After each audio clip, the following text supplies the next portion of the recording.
This episode is presented to you by NFL Sunday Ticket, now on YouTube and YouTube TV.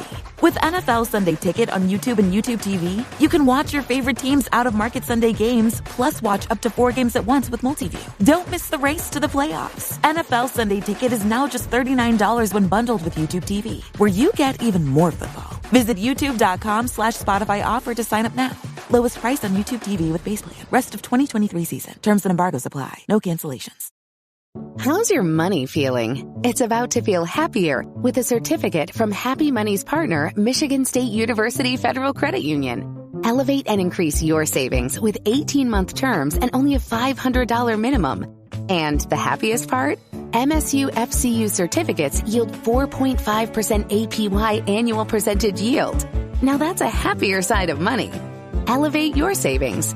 Go to happymoney.com/MSUFCU. That's MSUFCU. Funds insured up to $250,000 by NCUA. The APY is accurate as of the 12/1/2023 dividend declaration date. Early withdrawal penalties do apply. Fees may reduce earnings on the account. Any monthly withdrawals or transfers reduce earnings.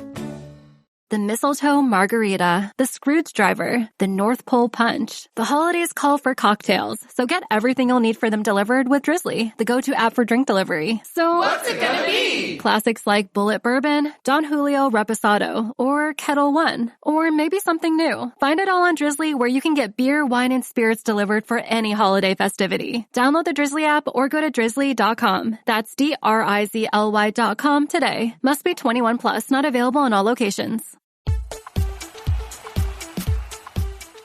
Hello and welcome to the 1865 match report. Well, it was a dramatic afternoon at the City Ground, a controversial afternoon at the City Ground. It finished Forest 2, Bournemouth 3, and defeat for Nuno Espirito Santo in his first match in charge of Forest.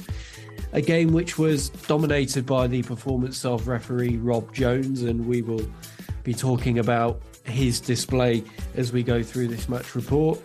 And a tale of poor defending as well from Forest, allowing Bournemouth to score 3 goals, or Dominic Solanke rather, to score 3 goals and condemn Forest to another defeat, which actually feels quite damaging considering some of the results around Forest on the weekend, with Luton winning and Burnley winning as well at Fulham. So it's Stephen here, and I've got Tom and Baz with me. And first question, chaps, have you calmed down yet? No. No, not really. No. The decisions yesterday, the first for the sending off, well, there's a few, wasn't there? But the one for the sending off, the penalty call, and to give Bournemouth a drop ball when our player got fouled right at the end with that challenge on Yates. Yeah, especially the sending off. That is the shittest decision I have ever seen watching football in 30 years. It's awful.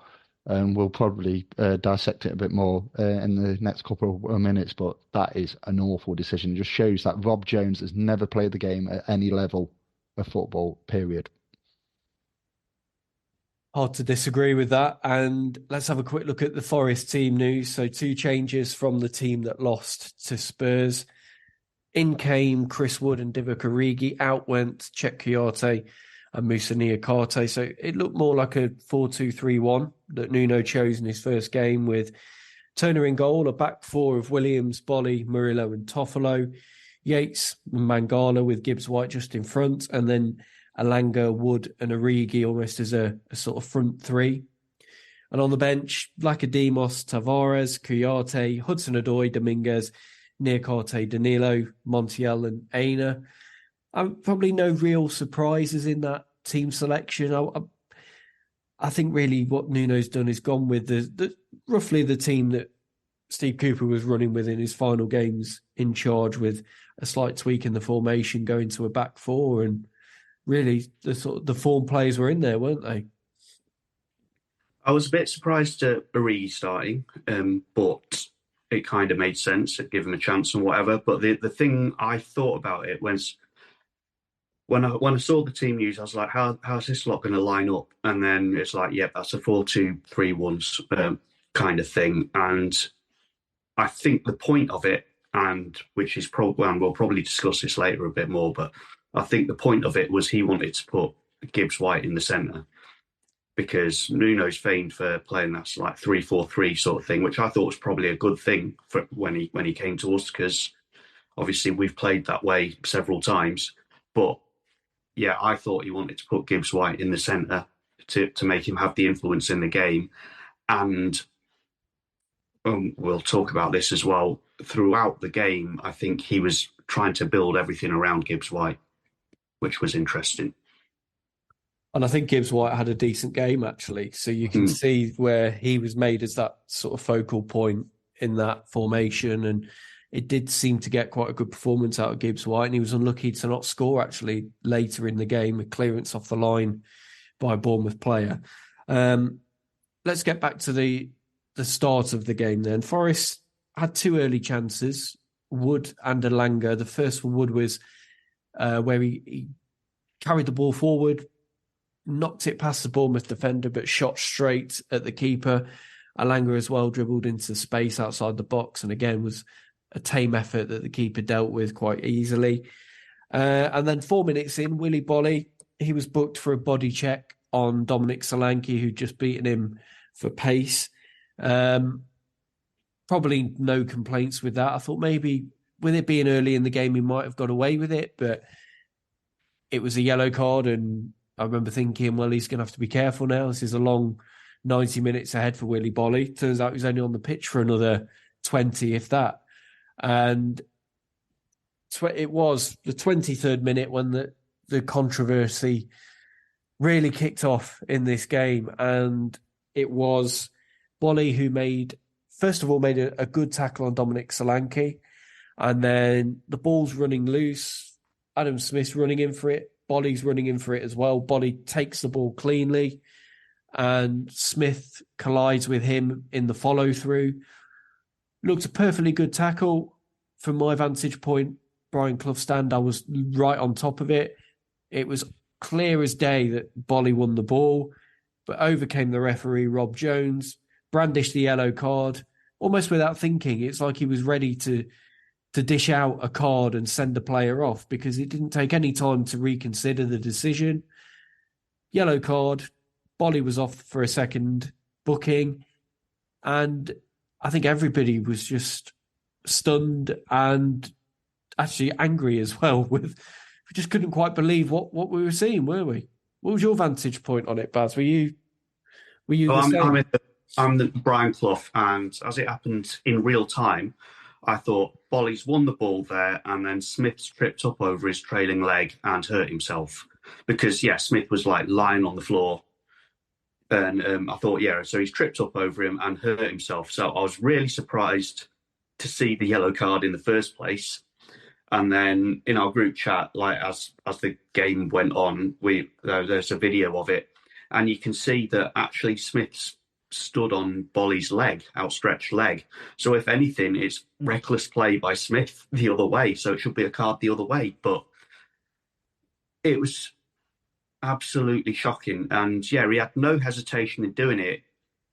It was like he'd just seen something completely different to everyone else in the ground. Yeah, and looking back at the decision, you can watch it 100 times. It just gets more baffling every time you see it. And they were saying, like, if you watch something in slow motion, it highlights all the stuff. But you can watch it. The video we had that was going around our group chat wasn't in slow motion, and you can see it quite clearly there. Yeah. I could see it from the stands quite clearly. So, yeah, I don't know what he was thinking or why he gave it, and what he's thinking now, because that's the thing. It's like they look back and think, actually, I made a mistake there. Or does he think, well, screw the lot of them?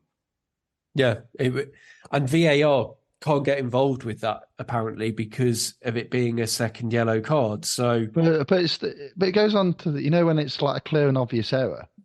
It's astounding. It's like in that moment, if it's like one of those, it's like, yeah, he's say for some other instances like he's tripped him. Yeah, all right, it's a bit soft, but that is so wrong of the game that you cannot go and. VAR, I get the rules were there set in stone at the start of the season, but you should, like, whoever was on VAR, it's like, Rob, you made a monumental mistake on here. Just go and have a look at your screen. If you can't do that with the technology, but it goes to prove the technology is there, but it's the cretins what are setting the rules and things like that. And anybody who's It's not played, like it's not. It's a game-changing thing. So of course, why Yeah. isn't VAR allowed to intervene at that point? and that could like, I know there's 38 games over a season. I know there's like a lot can go for you and against you in a 38 game season, but you could look back in this game in May, and that could cost the club 100, 200 million quid in lost revenue because of some idiot who's never played the game of football. The ball went forward. You know what I mean? It's not like gone out for a throw-in or something like that, and he's got a bit of the ball. He's got the ball so true, so absolute. His feet and studs were on the ground. It's not Yeah. like he was waving them about. Yeah, but I'm not like condoning anything what Rob did, because he was like I said, the worst referee we've seen probably ever. The City Ground, the decision what he gave yesterday, but that first booking, what he got, what Boly got in the first 5 minutes, Solanke was like saying give him a red because he believed he was through on goal. Whether he's put that a bit of doubt in his head and thinking I've made a mistake on the first one, that one he was fortunate for that one not to get a straight red. I'm going to book him anyway. That's the only. But like I says, neither of them was it was the first challenge was a booking because he took him out. I get that, but you can't go back to that one and thinking, oh, there's a bit of doubt in my mind there, so I'm going to send him off just to make amends. You can't do that. It's just it's corruption in my eyes. And the thing is though, this morning or tomorrow morning or Boxing Day, what we're going to get are like a little nice written letter from the PGMOL saying, oh, sorry, Forest, we've made a mistake. Because what will happen is Rob Jones will go and get a game in like the Championship or something like that as a punishment. Why should the Championship clubs get punished for his incompetence? Ban him for a month. Because that's what needs to happen. These referees need to be accountable. They never come out after the game saying, I've made a mistake, I'm sorry. But, imagine if this was like a Man United or a Liverpool or something like that. We'll never hear the last of it. Oh, because it's like Forest, they're at the bottom. We don't give two hoots about them kind of thing. And that's what it is. And then people wonder why referees are under so much scrutiny, because they just don't want to make decisions, or their levels of incompetence. They keep making these decisions and everything, and nothing happened. It's like, oh, it's all right. We'll just give him a letter of apology, say sorry, and move on. And then no wonder why the game's as it is in levels of officiating, because these occurrences keep happening time and time again. When it's meant to be the best league in the world, but we've got the worst officiating in the world, kind of thing. It's just shite. It really is. And if you remember, Rob Jones was in charge for our game at Old Trafford earlier in the season when Rashford got the dodgy penalty and Forest complained about him to PGMOL. So I wonder if that was a bit of bitterness from him coming out yesterday as well with his performance, because even outside of this decision with Willy Boly, he was giving a lot to Bournemouth and really sort of stamping down on anything Forest related and letting Bournemouth get away with so much. It was not a balanced refereeing display by any means, and it spoiled the game. And actually, he lost control of the game after this. Yeah. And that was clear. He'd riled everybody up, and it was just, that was all on him. And it wasn't just on the pitch, was it? He could incite things inside the stadium. People could like just totally lose it and cause like things in the stadium. It's like, I know people say, oh, people need to control themselves. But when you're paying your money, 400, 500, 600 quid for a season ticket, or you paid a match day ticket, which, what is it, about 40 to 50 quid now? And if you go to a show like a theatre or something like that, and the performance is that bad, you'd ask for a refund or things like that. And you got a referee who think you can do that and then walk away from the City Ground yesterday and like, not bothered kind of thing. It's so wrong. And and we was like, after Boly got sent off, we was like, someone's going to get seriously hurt here, because like you've just said, he lost complete control of that match yesterday from start to finish. In the aftermath. Sorry, Baz, go on. Just a word on Iriola as well, because he got a yellow card at that point because he was brandishing like an imaginary card from the touchline. So, like you said about Solanke telling Rob Jones that it should have been a red for Boly at the start. It's obviously like a tactic of Bournemouth to try and influence the referee. Because to be stood up and doing that when actually it was a completely fair tackle, it's not on in any way. No, and it's poor on Adam Smith as well. He was rolling around on the floor like he'd been shot. And if anything, he was the one fouling Boly with his foot high and stamping on Boly's foot as he comes over the top of him. And he's the one rolling around and Boly gets the red card. You need a strong referee to deal with that as well. And it was quite clear that Rob Jones isn't that referee. So, yes, in the aftermath of the red card, Forest brought Niakate on for Origi to get a centre-back on the pitch to replace Boly. And this wasn't the end of the controversial decisions. Forest had a cross in from the left-hand side. It was Toffolo's cross. Smith was jumping to block it in the area, and it looks like it hits his arm. It looks like it's in the penalty area from what I can see in the replays I've seen. It went to VAR, but they didn't give it. They deemed it to be outside the box, the offence. That's what it said on the screen. Oh, on top of that, don't forget that Rob Jones waved it on anyway. He did. And it was only VAR checking it, wasn't it, that brought it back. But even then, at the time, I remember thinking, well, if it's an offence committed, then it's a free kick outside the area, but it wasn't brought back. So they are not allowed to do that. Yeah, so it's just baffling, really, what's going on. It's common sense as well. He's made himself bigger, first and foremost. It's hit his arm. Then they can't work out if he was in the box. Look where his feet are. He's in the box. He's not like Mr. Potato Head off Toy Story, is he? Detached his arms and put them at the other end of the pitch. And he's not leaning. He's stood up straight. He's not like leaning so his arms are outside the box while his feet are in.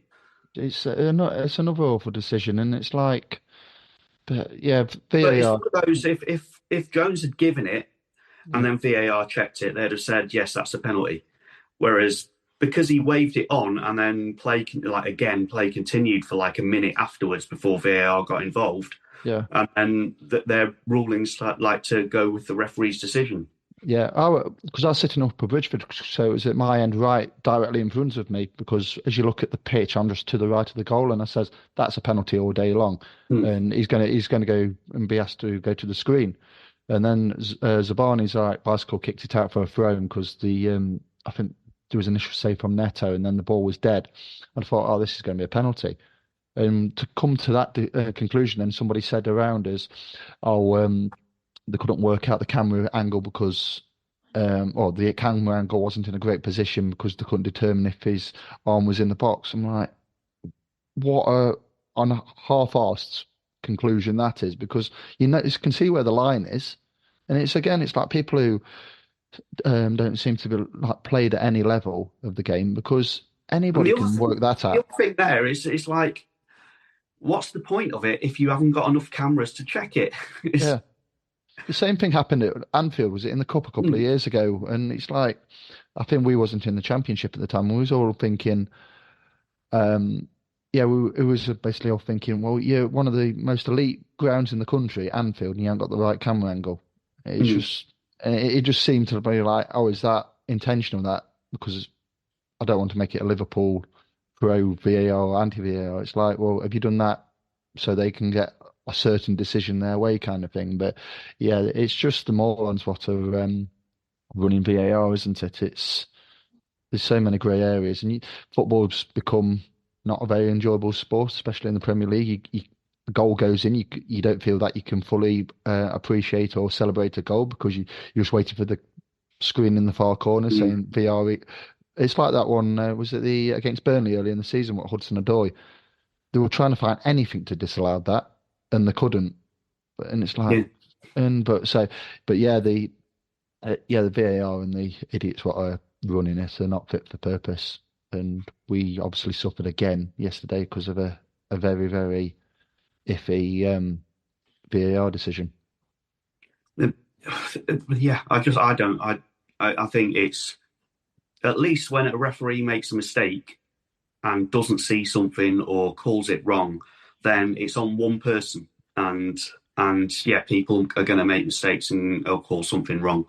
But when you've got a whole team of people and they're failing, as soon as you're trying to get that, as soon as you bring lots of people into it, then it's like 3 people that have to make the same mistake or aren't allowed to act because of stupid rules. It just doesn't make any sense to me. Yeah.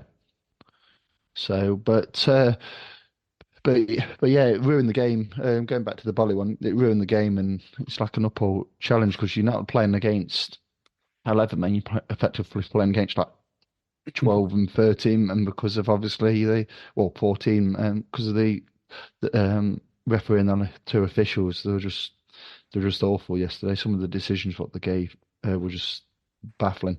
The 1865 Match Report. 'Tis the season for festive football, and what's the best way to watch it? Well, it's down at your local Green King Sports Pub, of course.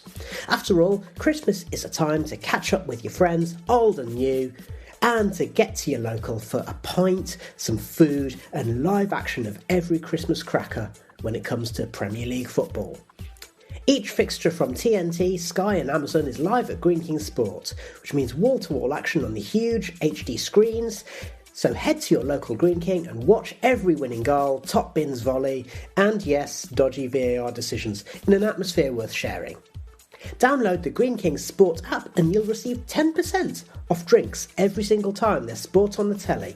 And you'll be supporting us here at 1865, the Nottingham Forest podcast. Now, it's back to your match report.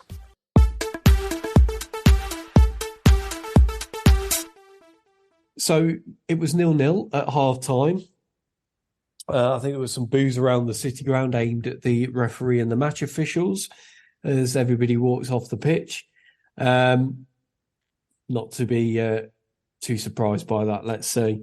But in the second half, Forest made a change at the break. Callum Hudson-Odoi came on for Oral Mangala. And 2 minutes into the second half, Forest took the lead. And it was a goal which was really created by Chris Wood. He dispossessed a Bournemouth player and fed the ball out wide to Alanga. He then slotted it first time into the far corner. Really nice finish, well taken. And Forest, against the odds, were 1-0 up. What were your views on this one, Tom? It was Chris Wood closed the play down, didn't he? And nicked the ball. There was like a bit of dilly-dallying in the back line for Bournemouth, but I thought in real time, I thought the pass was not the greatest pass. I thought he didn't put enough pace on it, but thankfully Alanga's ran onto it and he's slotted it past Neto, and it was a really good finish. And I just thought, right, you got something to hold on to now, and which we'll come on to because after a few minutes after it was back to they scored and it was 1-1, and it's like. But yeah, I thought Chris Wood had probably better, if not best, game for Forest yesterday. I thought his work rate was outstanding and took his goal really well, which we will mention later on. But yeah, I thought he played well yesterday. He put a decent ball in for Alanga and he slotted it home, and we're 1-0 in front.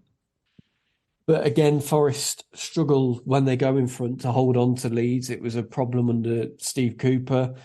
And it's something, again, which was evident yesterday. And within 4 minutes, Bournemouth were level. It was Solanke with a header, sort of a looping, glancing header that sort of over Turner's head. I'm looking at it. I do think maybe he should have done better. He seemed rooted on his line, but for somebody with Turner's height, he didn't seem to get a lot of spring in trying to tip the ball or save it. Would you agree? I don't understand why Turner didn't get anywhere near it. It was like he didn't come out to stop it in the first phase, and then but then the point of being on your line is then you're in a position to deal with whatever happens after that. So he did neither of those things right, not the first or the second phase. And yeah, I think he should have done better there. And then a few minutes later, it was Solanke again, making it 2-1 to Bournemouth. and Forest failing to deal with balls coming into the box. And I think it's Murillo here who gets out jumped by a Bournemouth player, and it falls to Solanke in front of goal, and he's not going to miss that as he slotted it into the bottom corner. 2-1 Bournemouth. But I'm looking at this goal, and you look at Murillo and think, yeah, he hasn't got that aerial presence, has he, that you normally expect from your centre halves. I just think Murillo has been one of our best player in the last few months since he's come into the side and everything. But I think when the ball's on the floor, he's brilliant. But when it comes to an aerial duel, I think a lot of teams are targeting him because Richarlison got in between him and Boly, or was it him and Nick Carty last Friday? Same happened again. There's a lot of teams who are putting the ball in between our two centre halves, and whether it's a distinct lack of communication, because there was one of the goals yesterday, Nick Carty's looking at Murillo and they're just like that with like the hands held out, and it's like there's no dialogue. So is it a communication thing? But yeah, first and foremost, you've got to stop the source. We let too many crosses come into our box, and if you look at majority of the goals what we've conceded in the last 6 or 7 weeks, it's crosses into the box. It's usually in the same area. We might get contact to the first ball, but we don't sort it on the second. There's a lack of miscommunication, lack of understanding. Then somebody just nips in, and it's a goal. And I think Nuno's got a hell of a job on his hands. I mean, one of the saving graces that I think you mentioned, Baz, before, that Nuno does a lot of defensive drills. And we need that, because you look at some of the goals, and I mean, if a goal goes in and we've absolutely been ripped apart by some intricate passing and this, that, and the other, and the goal goes in, you think that's just quality. Or if someone has had a shot a bit like Bernardo Silva last year when he scored against us, that's quality. But we've got to help ourselves. The goals what we concede, it's like Sunday League stuff. It's poor goalkeeping in terms of, just seems to be no confidence with the goalkeeper at the moment. I don't rate the goalkeeper. And then the back four, they're just at 6s and 7s, aren't they? And I think as a collective, that's why we're conceding goals. We don't stop the cross. And some of the decision making is just awful. And yeah, he's got a big job on his hands to sort us out, to be defensively sound. When it comes to defending, yeah, we're just not doing the basic stuff. Where our positioning's off, we're slow to react to the second phase. But for that goal as well, the Bournemouth second, I thought at the time, and I haven't properly looked at it back, so maybe I'm wrong, but I thought Turner's positioning as well. So he makes a massive leap to try and get across, because Solanke sort of comes across him, shoots across him, and doesn't quite reach it. But I think his positioning was wrong. He was too far over the other side of the goal for what was happening on the pitch. So, and I mean, yeah, these things happen, but they seem to be happening consistently to us, which suggests it's a systemic thing rather than just like we're unlucky to lose against a battling side. After Bournemouth scored, though, Forest did rally and had a good 15-20 minute spell where they were on top. They didn't really create a huge amount of chances. They had the Gibbs-White one, which I think actually might have come after the equaliser, where he cuts inside, bends a shot, and it's cleared off the line well by one of the Bournemouth defenders. But the goal, Forest equaliser, this was 74 minutes. It was a corner which was won by Ryan Yates. He was right in the far corner of the pitch, didn't really have anywhere to go. He had some Bournemouth players around him, won the corner. Ball was swung into the box by Morgan Gibbs-White. Chris Wood meets it and heads it back across goal, and it finds its way into the corner. I think it does take a nick off a Bournemouth player. That's what carries it through and into the net. Chris Wood wheels away in celebration. And yeah, it felt a bit of justice from Forest's point of view after what had happened in the afternoon, that we'd got an equaliser. I was fully expecting VAR to overturn it, because a Bournemouth defender sort of went down just before it, and I was like, yeah, they're going to rule this one out for Chris Wood having shoved him or something like that. So I was very surprised that it stood. Yeah, I'm just watching the goal again on the second screen at home here, and yeah, he's got two hands in his back. Whether he's gone down a bit too easily, he's already on his way down as the ball comes in. Whether that's put that decision in our favour, but yeah, when I look back on it, I thought because it was on the big screen, I thought, oh, they might rule this out, and thankfully, at the time, they didn't. So yeah, I think there was definitely a lot going on in the box, but thankfully for us, the goal was given. And at 2-2, it felt like a decent point given the circumstances that Forest would have been able to take. And yes, I said to the bloke next to me, now that it's 2-2, I do think, unlike most games, we do look capable of scoring, so we could win this one. But what's more likely is we're going to concede 2 and collapse. Yeah, we do find a way, don't we? You know, like other teams, they've when they go down to 10 men, they were like, right, let's see this out. Everybody close ranks and everything. No, not us. Charity FC, right? We've got it. We've done the hard part. We've got it to all right. Let's think of a way to give them 3 points, and we bloody do it, don't we? And, every time. Yeah, and I'm just watching the goal back, and yeah, we'll mention it in depth in a second, but yeah, I think the goalkeeper's got to do a lot better. Yeah. Just before that, though, the Gibbs-White chance I mentioned, that did come after the equaliser. It was Nico Williams down the right-hand side, swings across in. Chris Wood gets a connection on it, but it falls to Gibbs-White at the back post. He bends one towards the far corner, and it's Ouattara on the line who clears it away. If that goes in, who knows? Forest might go on and win the game and hold on, and it's 3-2 the other way, but wasn't to be. And 4 minutes into stoppage time, it was a deep cross from Adam Smith, swung into the box. Solanke gets a leap in. Nobody's really challenging him. I think it should be Niakate in there who should be challenging with a header. He doesn't, and Solanke directs it back across goal. Matt Turner gets a palm on it, but it's in the back of the net. Bournemouth win. That's the goal that wins it for them, 3-2.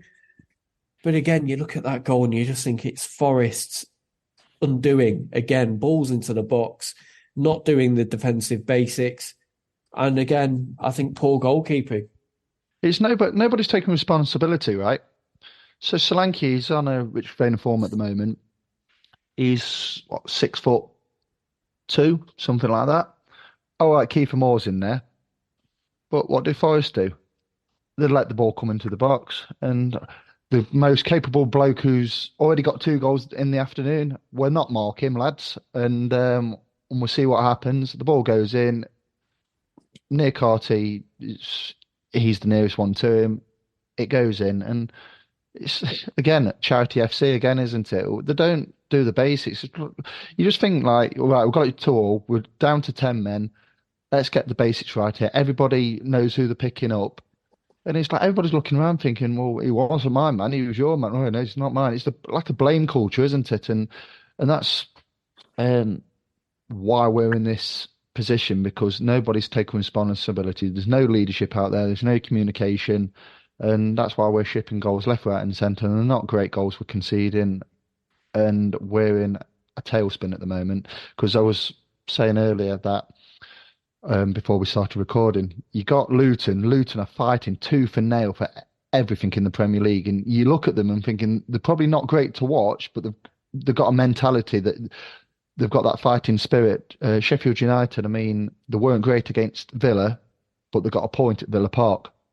Burnley are starting to get in the odd win, and they're been on the ground for majority of the season, thinking, well, where's this the next win going? And they're trying to get they're looking to get a bit of momentum now, and they'll start stringing some decent results together. And they're in the ascendancy of hope. Well, Luton have been getting out of the relegation zone and everything, and we're been up in the air, and everybody's been saying, "Oh, we won't go down. There's 3 worse teams as us." The 3 worse teams than us are starting to picking up points and wins and having a purpose. We don't. We're we're like a helicopter in stall, aren't we? Where we're up there, and the worst thing is the crash down, and that's it's what really like. reminds me, which is kind of horrible, but for older listeners, it's like when we went down in '92, and everyone was saying throughout the entire season, "You're too good to go down, too good to go down." It's like 3 worse teams than us, 3 worse teams than us, 3 worse teams than us, but the way we're playing, actually, they're not worse than us. They're better than us. Maybe not Sheffield United. But with Wilder going in there, they put and he's been there before. He will get them like fighting. I'm not saying Nuno's not going to do that because we all believe he will. But it's then if it's only Sheffield United who are worse than us, we're still going to be in that because the other two are probably like I've got that like momentum to get out of it. But no, it's a bit like Leicester last season. I mean, they were saying it. Oh, you got Maddison, you got Vardy, you got players like that. We won't go down. Then next minute, April comes. They had that key game down at Fulham. They lost it, and then they never got it back, did they? And they ultimately went down. Brendan Rodgers got the sack.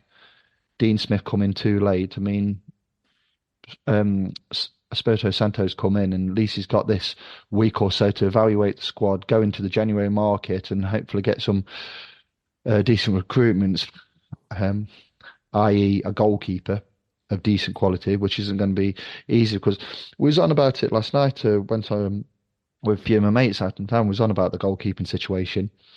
We couldn't give Samba the contract he deserved, but we've spent all that money and the loan fee on Dean Henderson. We're spending all that money on Navas in terms of wages. We've spent 16 million quid on 2 effectively number 2 goalkeepers. I'm not saying Vlachodimos has done much wrong, but when you look at the stats, the goals conceded against the saves it's made, it's not in Vlachodimos' favour. Got Horvath, who's a number 2. You got Wayne Hennessy, who's near enough at the end of his career. You got Matt Turner, where Arsenal didn't have any faith in him to be their number 2, never mind number 1. And I don't think Matt Turner is that good of a goalkeeper. We spent 7 million quid on him, and he didn't kick a football until he was 15, and he looked so jittery. And I think people say, "Oh, he's a good shot stopper." You need a bit more than that in the Premier League. If you're going to try and retain possession, and you've got to play the ball back to the goalkeeper, and he's an absolute bag of nerves. And then the back four hasn't got any confidence in him. It's like you mentioned, Baz, with Williams. He put in a slide challenge because he didn't want to give the ball back to Turner. That tells you everything. I don't think Matt Turner's a very good goalkeeper. And that third goal, what Solanke scored yesterday, he gets a palm on it, and I think he should be saving that. People say he's a good shot stopper. There's so many, like at least 2-3 this season where he's got his hands to it and it's gone through his hands. So he's not even that good a shot stopper. The Brentford one, when they scored from that set piece, he got 2 hands on that and it squirmed past him. I was quite surprised to see him playing yesterday, because after what happened against Spurs, I thought, but it just goes to show you that both goalkeepers, they've had a few games and we're not 100% convinced, are we? No, and it's a big job, I think, that Nuno's got on his hands now, all of these different areas to improve and start to get some results as well. The 1865 Match Report. How's your money feeling? It's about to feel happier with a certificate from Happy Money's partner, Michigan State University Federal Credit Union. Elevate and increase your savings with 18-month terms and only a $500 minimum. And the happiest part? MSU FCU certificates yield 4.5% APY annual percentage yield. Now that's a happier side of money. Elevate your savings. Go to happymoney.com/MSUFCU. That's MSUFCU. Funds insured up to $250,000 by NCUA. The APY is accurate as of the 12/1/2023 dividend declaration date. Early withdrawal penalties do apply. Fees may reduce earnings on the account. Any monthly withdrawals or transfers reduce earnings. You're listening to 1865, the Nottingham Forest podcast. Hello, this is Jon from the Cherries Red Army YouTube channel. Full-time score 3-2, same result as last year, but obviously under very different circumstances. The main talking point will obviously be the referee decisions, or at least from a Forest perspective they are, I'm sure. The Willy Boly second yellow just isn't even a foul, let alone a second yellow, and I don't think any self-respecting Bournemouth fan would agree with the ref's decision. And the Adam Smith handball for a penalty, which, if there were slightly different camera angles set up in the stadium, you would have got a penalty for. So we certainly got a massive slice of luck in those decisions. Not the first time that's happened against Forest, but sometimes it's just the way that goes. For us, I think that I'm disappointed we didn't control the match better. It really didn't look like it was 11 against 10 for long periods of that game. And I do think losing Lewis Cook early contributed to that, who's been a really key player in our midfield dominance in a lot of games recently. And obviously Alex Scott comes on for him, who we all rate really highly and have a lot of faith in, but he loses the ball unnecessarily to Chris Wood for the first goal within a couple of minutes of the second half. And then I think we're a bit unlucky for Chris Wood's goal, because it takes a little deflection off Sinistera, who was wrestling with Yates in the area, and stops it from being an easy save for Neto. But the Bournemouth goals, just didn't see Dom Solanke having that quality in headers. We turned 40 million down for him in the summer from West Ham, and God, you'd be lucky to get. Teams won't be getting him for less than 60 at this rate off us, and it's going to be teams bigger than West Ham that are coming for Solanke, particularly after a performance like that, and his ability to hold up the ball, dribble through players. His finishing has just gone on to another level this season. It really is just one hell of a weapon to have in the team, and I'm hoping he stays beyond the summer. He certainly won't be leaving in January, that's for certain. But as for our season, well, we're verging on the top of our finish now. We've just had a fourth away win in a row in the Premier League, a new record for the club, which is very impressive for a team outside of the big six, and others are looking to breach the European League, European places. And for Forest, it's one of those games. I would be more heartened by a lot of the aptitude that was put in by the players and the effort that was shown. I personally think that Nuno is an upgrade on Cooper, and whilst it'll be a bit tricky at first, I think give him some time, do some good business in January, sell a lot of your deadwood. I reckon you'll be absolutely fine this season. Although I'm sure the other results on Saturday made you a little bit nervous.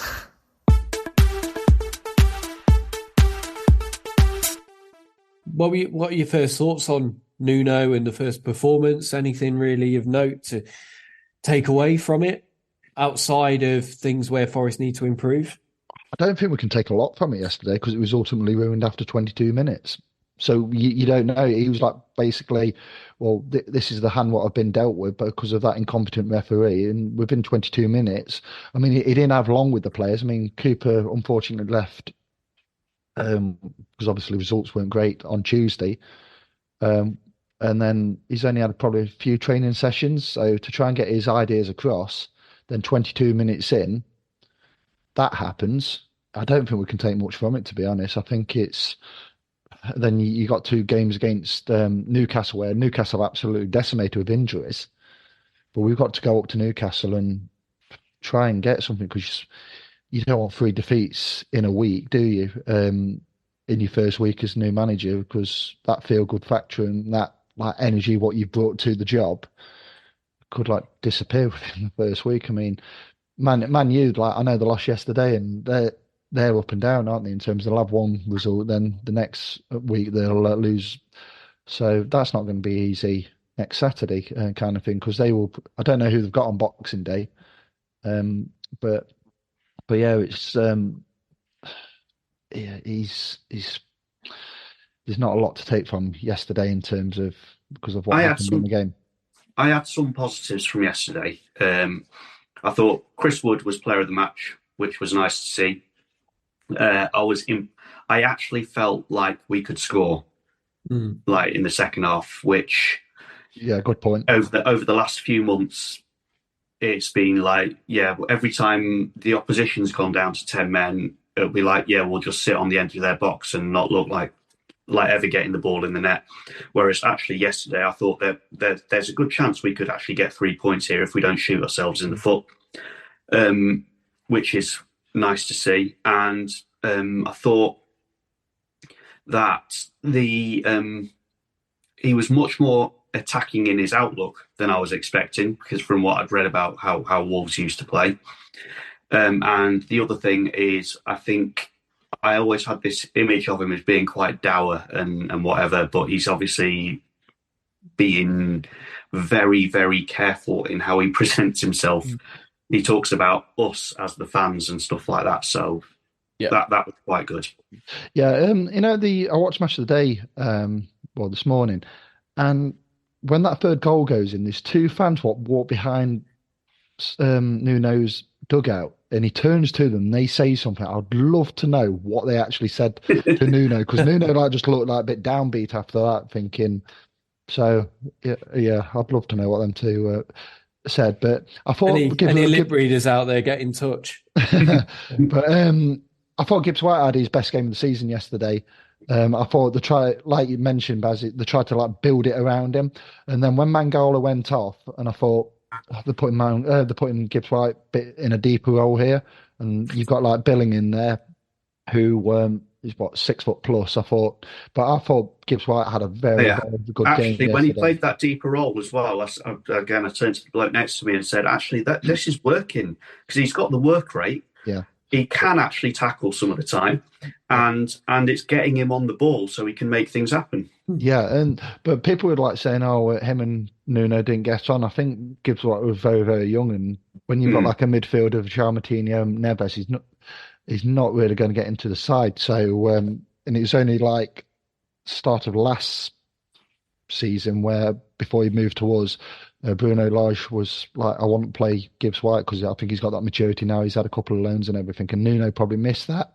But Gibbs White was fighting. I think he was I'm going to show you the player what I've become since you saw me at Wolves, and I think he's fighting spirit and everything. I thought he was brilliant yesterday. I think the chance what he had at the Trent end, I think that would have probably hit the post, but we'll probably never know because obviously the player was on the line. But I think Gibbs White had a very, very good game yesterday, so that is a positive. But I was more looking at the collective of patterns of play and things like that.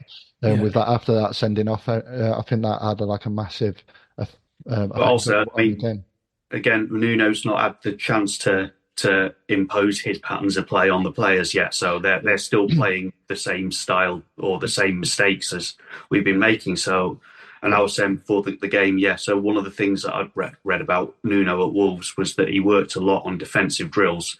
And that gives me a bit of optimism, because we've just said it, it's we just keep making the same basic mistakes, not doing the stuff that a defender's supposed to do, not having the shape or the positional play that a defender's supposed to do, and switching off. So hopefully some of those defensive drills, once he's had time to impose them, and obviously Newcastle away and Manchester United at home on the best sort of preparation for that. But once he's managed to get those ideas into the players, and if they can take it on board, then that gives me a little bit of optimism as well. Yeah, and I really wish he registers himself as a player, because he used to be a goalkeeper, didn't he? Yeah. On that note, we'll leave it there then and wrap up this match report. We will be back with you with a match report after the Newcastle game. But until then, have a great Christmas. Enjoy yourselves and come and join us again after the Boxing Day game against Newcastle, which hopefully won't be as controversial. Here's hoping. Thanks again for listening, and we'll see you soon.